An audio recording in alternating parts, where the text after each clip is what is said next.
Baba, kembali lagi bersama saya Mevri Trianti dan ahli fisioterapi kita bernama Ilham Akbar. dengan Mas Ilham. Di sini kami akan berbincang-bincang nih mengenai seputar fisioterapi. Apa saja itu manfaat fisioterapi? Apa sih fisioterapi itu tersebut? Nah, kita akan berbincang-bincang langsung dengan ahli fisioterapinya nih, dengan Mas Ilham. Oke Mas Ilham, terima kasih atas waktunya nih, telah bersedia untuk berbincang-bincang dengan kami. Yang pertama, fisioterapi itu apa sih? Jadi kalau pertanyaannya apa itu fisioterapi secara umum ya, fisioterapi adalah suatu bentuk pelayanan kesehatan yang tujuannya adalah untuk mengembalikan gerak dan fungsi dari individu yang mengalami masalah gerak dan fungsi, tentunya yang bertujuan akhirnya untuk meningkatkan kapasitas fungsional. Terus yang paling penting nih Mbak, fisioterapi itu adalah pelayanan kesehatan, makanya fisioterapi itu dilakukan oleh tenaga kesehatan. Jadi bukan kursus, bukan cuman kayak yang pelatihan gitu ya, pelatihan harus kuliah ya. Ya, harus kuliah, ada jenjangnya. Kalau di Indonesia ini ada D3, sebutannya ahli media fisioterapi, ada D4, saya sebutannya ahli fisioterapi, dan ada profesi fisioterapi. Terus untuk kita bisa praktek itu syaratnya apa? Yang pertama kita harus punya STR tuh Mbak.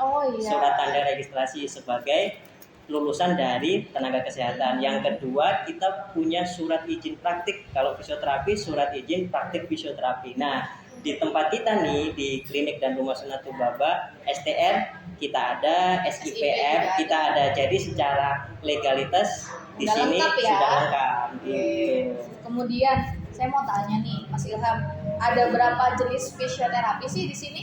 Maksudnya pelayanan ya? Oh iya, ada berapa jenis pelayanan fisioterapi yang ada di klinik kita? Kalau secara umum pelayanan fisioterapi yang ada di klinik kita ini, yang pertama fisioterapi dengan modalitas panas, heating. Apa itu? Pakai lampu inframerah. Jadi sinar inframerah, tujuannya salah satunya untuk meningkatkan aliran darah, sirkulasi darah itu sendiri. Karena kebanyakan pasien yang mengalami nyeri itu ada masalah nih sama peredaran darah. Terus yang kedua, electrical stimulation, modalitas elektris dengan namanya, kalau di sini namanya TENS, transcutaneous electrical nerve stimulation. Jadi suatu alat yang bentuknya gelombang listrik bertujuan untuk merangsang atau menstimulasi dari saraf, otot, dan tadi transcutaneous lewat ditempelin di kulit. Terus ada lagi modalitas berupa manual terapi. Manual terapi itu kalau orang awam nyebutnya pijit ya, masas itu. Jadi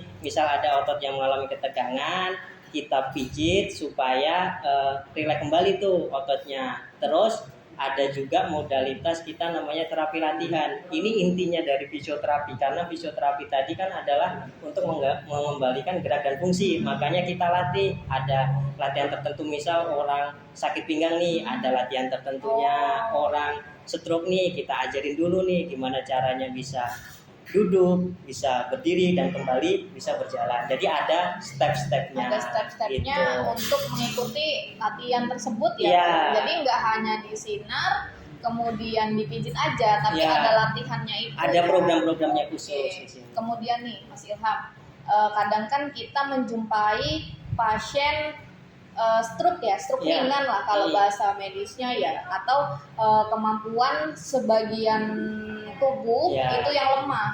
Itu bisa nggak sih di fisioterapi? Terus kira-kira berapa lama untuk untuk kembali, tapi walaupun nggak normal ya kayak gitu, bisa nggak sih kembali untuk normal seperti sebelumnya? Jadi kalau kita bicara tentang stroke itu kan, stroke sendiri itu adalah kelainan vaskuler, kelainan dari pembuluh darah di otak.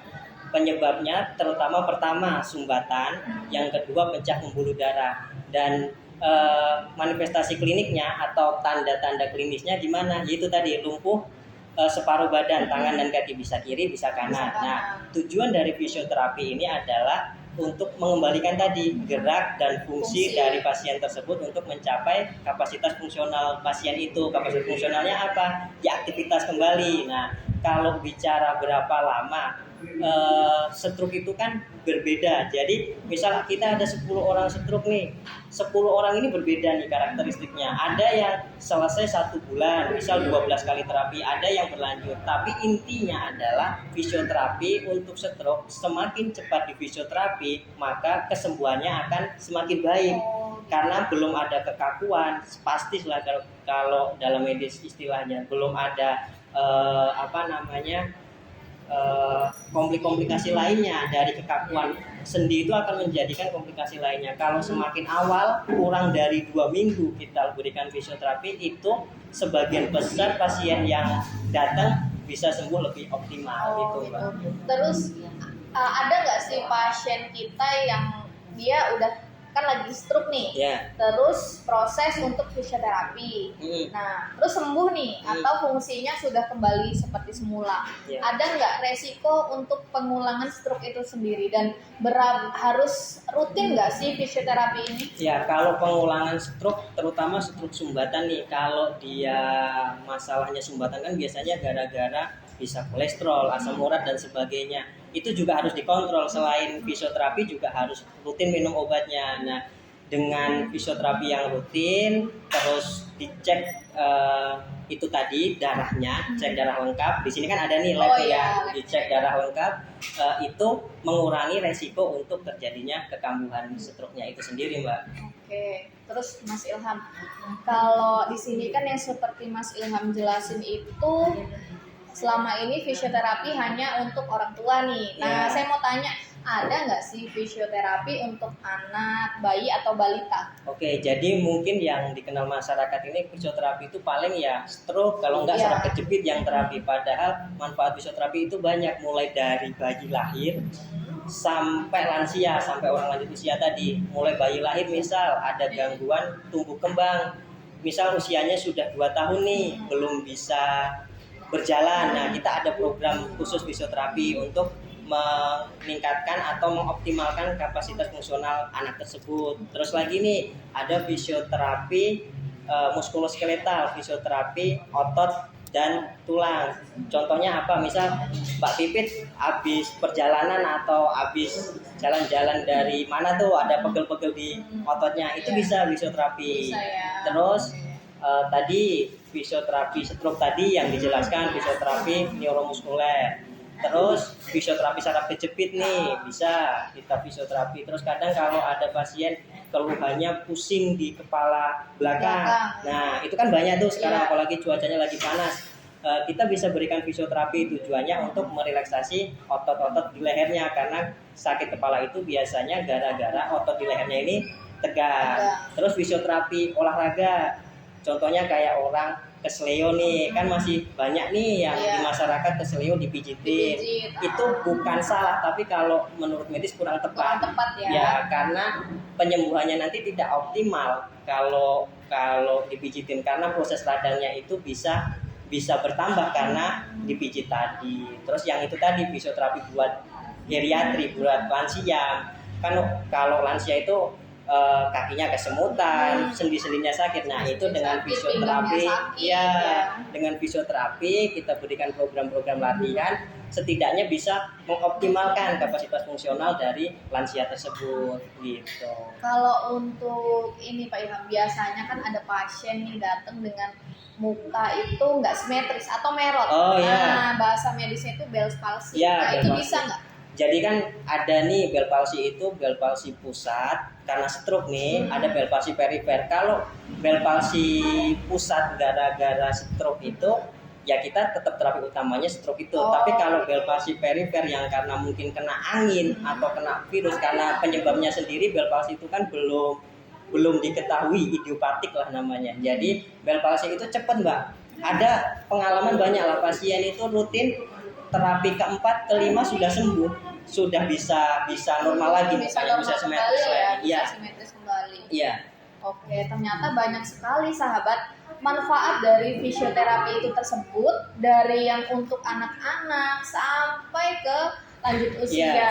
Kemudian kenapa sih Mas Ilham harus fisioterapi di klinik dan rumah Sunatubaba? Oke, kalau pertanyaannya kenapa harus fisioterapi di sini, pertama nih akses lokasi kita ini kan di pusat Tubaba ya. Tubaba nih, Iya. di dekat Pasar Pulau, akses jalan satu, otomatis aksesnya mudah bagi Mudah, ya. masyarakat Tubaba dan sekitarnya. Terus yang kedua, kita itu tadi kita ada program-program khusus nih. Mungkin sebagian besar fisioterapi itu ya yang dikenal masyarakat tadi cuman di sinar, Iya. cuman di Sinar, tempel-tempel. terus udah gitu. Nah, di sini kita ada program khusus, dikasih terapi manual, di massage tadi, dipijit supaya ototnya rileks, terus kita kasih program-program latihan Oh, iya. supaya mengedukasi pasien tersebut, karena biar pasien menyadari bahwa sakitnya bisa disembuhkan dengan dirinya sendiri lewat program-program yang sudah disusun oleh fisioterapi. Terus yang ketiga nih Mbak, yang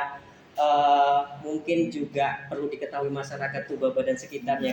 Klinik kita kan bulan Juni ini 2023 mau bekerja sama dengan BPJS nih rencananya kita mau kan. bekerja sama dengan BPJS nih Nah, ya sahabat. Kita dari fisioterapi ada program nih Mbak, program buat terapi gratis di Terapi gratis klinik. di klinik Ya, ya. ada syarat dan ketentuannya yang berlaku tentunya. Nah, apa itu syaratnya Mas Ilham? Nanti yang jelas terdaftar sebagai peserta BPJS di Paskes klinik. kita Di gitu. Paskes Klinik dan Rumah Sunat Ya, Tubaba ya yang ya, pasti ya. karena sebagian besar kalau fisioterapi ini kan mungkin bisa gratisnya di rumah sakit nih, Oh, iya. ya kan? Benar-benar. Tapi ini mungkin satu-satunya di Tubaba, bahkan ya bisa di Lampung ini satu-satunya yang klinik memberikan layanan fisioterapi gratis pada pasien BPJS gitu. Oke, untuk ketentuannya nanti kita share ya sahabat. Kemudian yang terakhir nih Mas Ilham, Mm-mm. untuk jam praktek fisioterapi di klinik kita nih jam berapa Ya. dan hari apa? Kita mulai buka terapi itu setiap hari kecuali hari merah. Hari merah itu maksudnya tanggal merah. Ya, tanggal merah. hari-hari besar gitu ya. Hari-hari besar, hari Ya, Minggu, hari kemudian Minggu. hari-hari besar yang lainnya kita libur Kita sahabat. libur. Oke, Nah. terus Terus jamnya kita mulai dari jam 3 nih Mbak. jam 3 sore ya. Ya, sampai dengan Sampai selesai. Oke. Kemudian nanti bisa reservasi dahulu ya Mas Ilham. Bisa, nanti ada nomor klinik. akan kita cantumkan kontak person yang akan kita cantumkan di bawah sini nih. Nah, nanti ada kalau misalkan sahabat klinik dan Rumah Sunat Tubaba mau fisioterapi nih. Nah, bisa nih reservasi dahulu. Kadang kan ada yang belum tahu nih ya, Mas Ilham. Ya. Di sini ada fisioterapi, jadi kan kayak harus daftar dulu, ada alurnya gitu kan. Iya. Oke, Mas Ilham, terima kasih nih atas waktunya untuk bincang-bincangnya malam ini. Nanti kita akan jumpa dengan